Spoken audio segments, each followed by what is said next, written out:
All right, there, Econ friends, welcome back to our final video, finally, in Oligopoly. Now, let's go through this journey one more time. We started off with dissecting the characteristics and the definition and the traits of oligopoly. We learned about interdependence. We then learned a little bit about market concentration. And then we jumped in critically to our big idea, the idea of our models.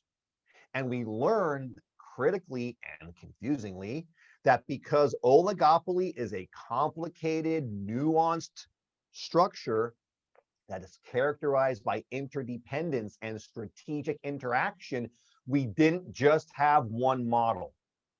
So we have to learn different models. We learned first and foremost the biggie. And that first big model that we learned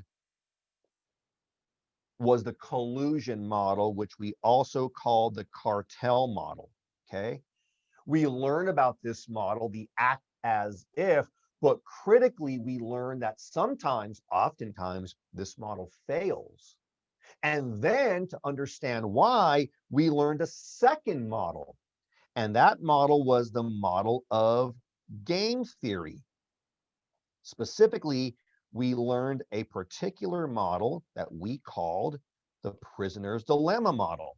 And this was the model where we predicted, where we understood, where we kind of showed how what's good for the one can be bad for the many, and what's good for the many can be bad for the one.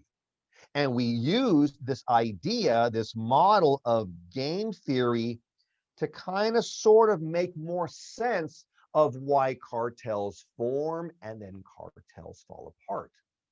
And this really reinforced our idea that the cartel model ultimately is useful in showing the instability of cartels. Sorry, pardon me, the instability of some oligopoly models, okay? So that was the cartel model. There was a lot to it, but that's not the full thing, because there's a couple of other models that I want to share with you. The first model I'm going to share with you is known as the kinked demand curve model. Now, whereas the collusion cartel model that we learned first showed the instability, the kinked demand curve model actually shows that there are cases where there's stability in oligopoly, okay? It's very tempting to think that because of cartel model and because what we observe with things like OPEC, for example, that all cartels, pardon me, that all cartels are doomed to fail and therefore that all oligopolies are unstable. The reality is there are some industries, some oligopolies, where we do see long-term price stability. Think about cell phone and wireless plans. Regardless of the carrier, regardless of the geographic region, we see those prices fairly consistent across multiple carriers, fairly stable over time. We look at breakfast cereals, a classic oligopoly industry. We see that regardless of which brand we're talking, the prices of breakfast cereal, pretty consistent. They're in a pretty narrow band. There's a lot of price stability in breakfast cereals. And not only is there price stability right now among different brands and among different rivals, but we see that price stability extend over time. So if the collusion cartel model can illustrate instability, how can we illustrate stability? And the answer to that, my friends, is the kinked demand curve model.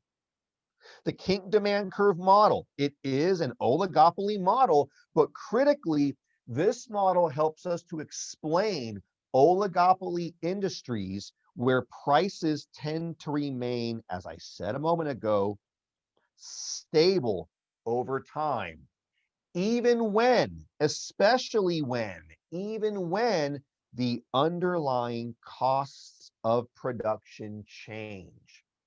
In earlier things, like with, monopoly and monopolistic competition, we learn that critical rule, the MR equals MC rule.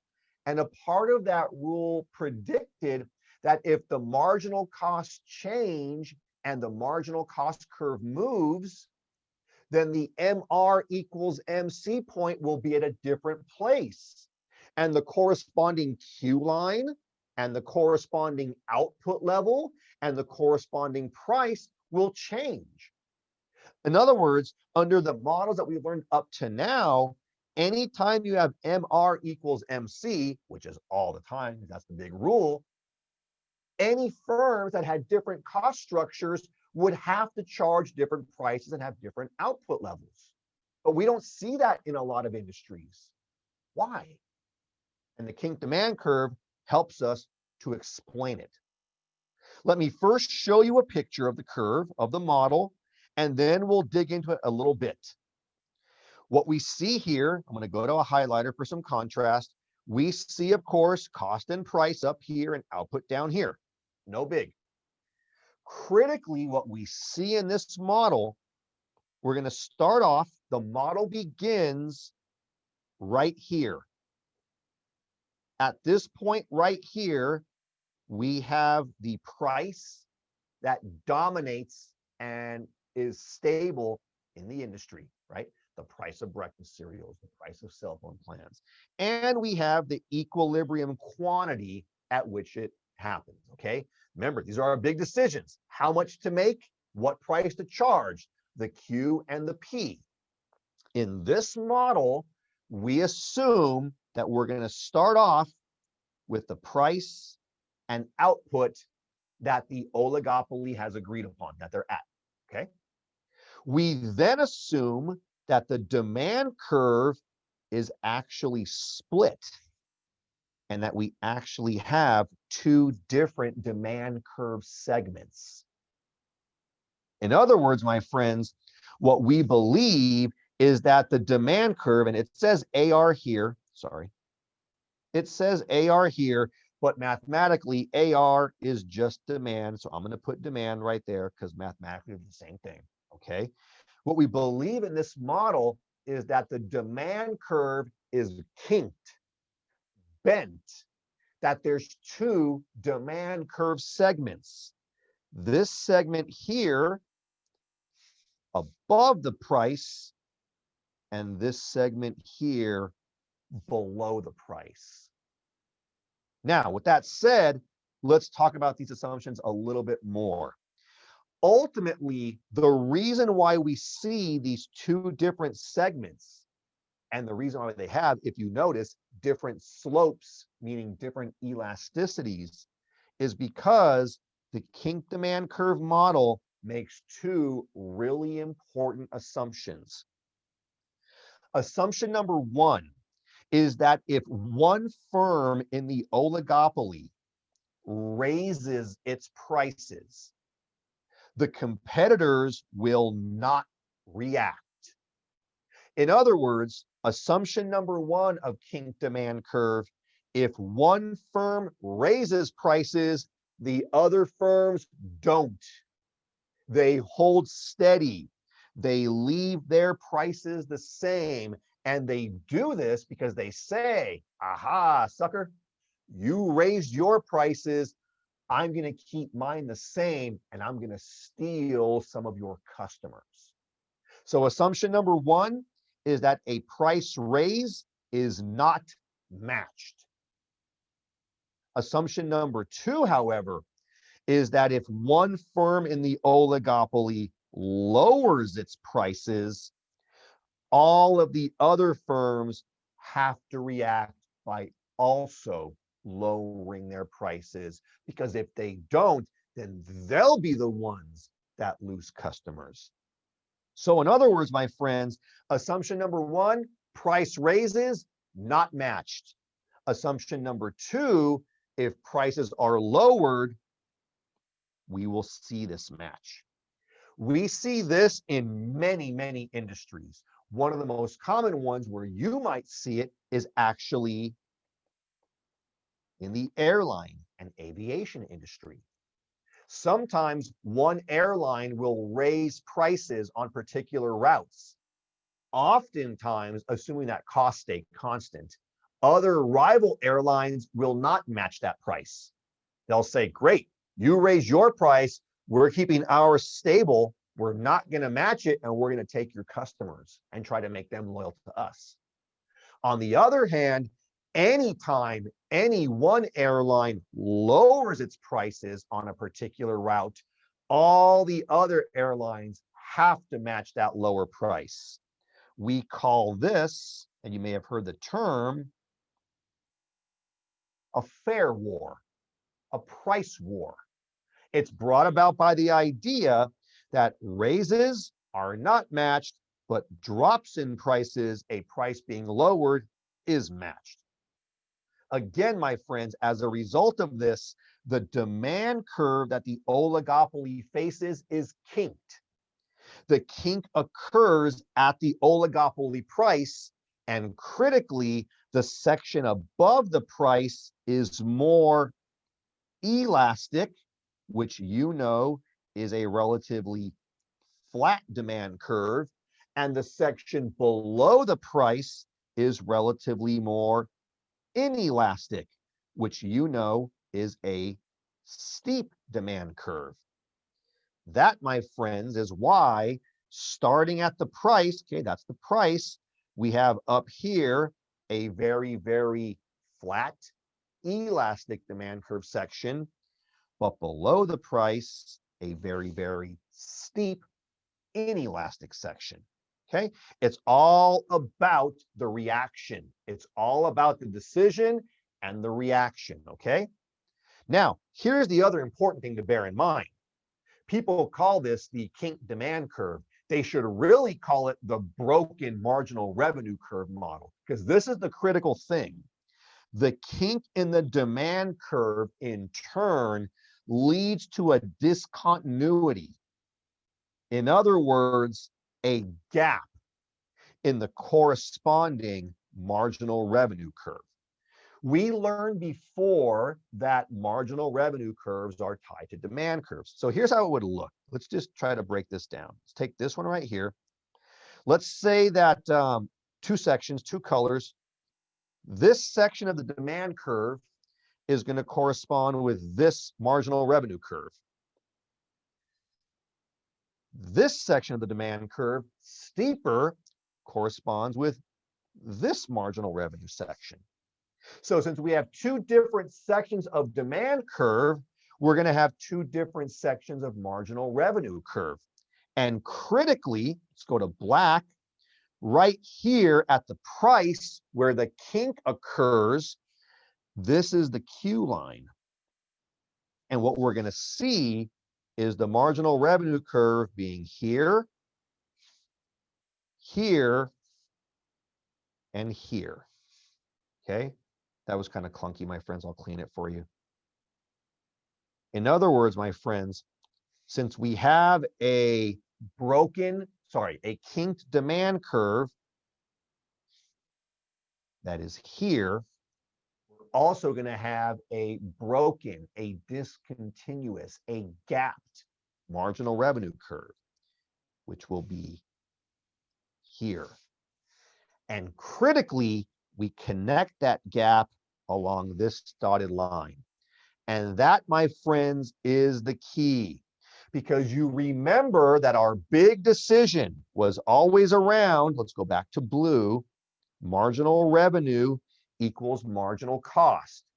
What that means is different firms under kink demand, different firms can have different cost structures, different MC curves. But as long as the different MC curves all pass through the gap, through the discontinuous section, as long as they all pass through that, we're going to see that all of them have marginal revenue equals marginal cost. You know, in this case, here and here and here and here. In other words, you can have different cost structures, different marginal cost curves, But if you follow the MR equals MC rule, we're going to settle on a stable, consistent output level. And if we go up and over, on a stable, consistent price. And this, my friend, this discontinuity, this is how we explain stability in a cartel, stability in an oligopoly, because we believe that, again, this discontinuity, this gap, it allows any marginal cost curve that passes through the gap to produce the exact same equilibrium output and price. In other words, amigos, a kinked demand model shows that even firms with vastly different cost structures can achieve price and output consistency by following the MR equals MC rule. The kinked demand curve model, my friends, is a powerful model to understand oligopoly stability. Okay. The final model I want to teach you, lastly but not leastly, is what we're going to call the price leadership model. Under the price leadership model, we have an idea that there's an oligopoly. Okay, of course, that's what we're talking about. And you'll recall from our opening discussion that an oligopoly meant a few firms. A price leadership model, this model will typically emerge when, yes, there's a few firms, because it's still an oligopoly, but critically, only one of the firms produces a large portion of the oligopoly's total output. In other words, in the cartel model and the duopoly model, we kind of sort of assume that each of the oligopoly firms was relatively the same size, that they had relatively equal market share, that they came together as a cartel, right? In the price leadership model, we violate that and we assume that, yes, there's an oligopoly and there's just a few firms, but one of those firms is really big. And we call this big firm the dominant firm. And critically, not only do you and I recognize that this one big firm is the dominant firm, but the other firms in the oligopoly, they recognize that they're smaller and that that firm is the big dog, okay? So the price leadership model, again, it's an oligopoly model, but this one kicks in when the relative size of the oligopoly firms is not the same. And when there's one big firm, the dominant firm, the big dog, right? The chingon firm of this industry. The critical takeaway here is that in a price leadership model, the dominant firm acts first, and the dominant firm sets the price of its own output so as to maximize its own profit. In other words, the dominant firm says, I'm the top dog. I don't give a damn about these other firms because they're nothing compared to me. As the top dog, as the dominant firm, I am going to do my MR equals MC analysis, and I'm going to set the price and quantity for myself. Okay. Well, once the top dog, once the dominant firm has set the price of its own product, again, to maximize its own profit, then all of the other firms, all those smaller firms, all those minor players, they simply follow suit and they charge that exact same price. It's called price leadership because the dominant firm leads the way and the smaller firms just follow. Okay. And in that sense, In this model, you can see the dominant firm as what we're going to call the price leader, and all the smaller firms as price followers. Okay. Now, what's critical about this, there's a couple critical takeaways. The first critical takeaway is this, that even though the price followers are sort of forced to accepting the dominant firm's price, they oftentimes don't mind. Because once they accept the dominant firm's price, then they are free to sell as much output as they would like at that price in a way that maximizes their profit. So it kind of takes a big decision and a lot of the back and forth strategy out of it, which in a way simplifies it for the smaller players. They still face an oligopoly, but with the price leader on board, they simply follow suit. So it sort of simplifies their decision-making process, and they can focus instead on cost minimization or advertising and other steps to maximize profit, okay? The other big takeaway is that from a more legal point of view, lots of firms sort of like price leadership, because we learned earlier that outright collusion, okay, that forming cartels in America at least is illegal. You try that, you're going to jail. Well, notice that under the price leadership model, you do not have outright, explicit, blatant collusion. You know, there's no formal meetings, there's no formal cartel arrangements, there's nothing that's formally or explicitly illegal, but in the end, the effect is sort of the same.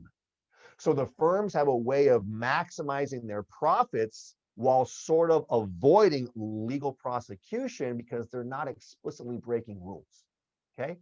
And that, my friends, is price leadership. And that, my friends, that's it for oligopoly, okay? So this is a real tough one. I'm real proud of you. Thanks for sticking with me on this. Oligopoly, competition among the few. A few small firms dominate the industry. The critical takeaway, my friends, because of that structure, there is interdependence, and interdependence implies complexity. So when we got around to our models, we couldn't just do one and be done. We had to identify different models that each look at different components, at different facets, at different aspects of oligopoly. So we have the cartel model, the collusion model. We have the game theory prisoner's dilemma analysis. We have the Kinked demand curve model, and we have the price leadership model, all of which provide value at certain times and under certain circumstances. Your job as an economics student and as a critical citizen, as a critical thinker, is to understand these models and be able to look at the real business landscape in the real world and understand which models apply when. It's very tough. It's not easy. But if you can do that, you'll then be able to develop the critical skill of understanding strategic actions and of making predictions. And if you can get that skill under your belt, then you're going to be unstoppable, because that ultimately is the real value of this. A toolkit, a skill set that will make your personal life, your financial life better. Okay. And with that, my friends, I thank you again for tuning in. I hope you enjoyed this. Study it hard, and I'll see you next time.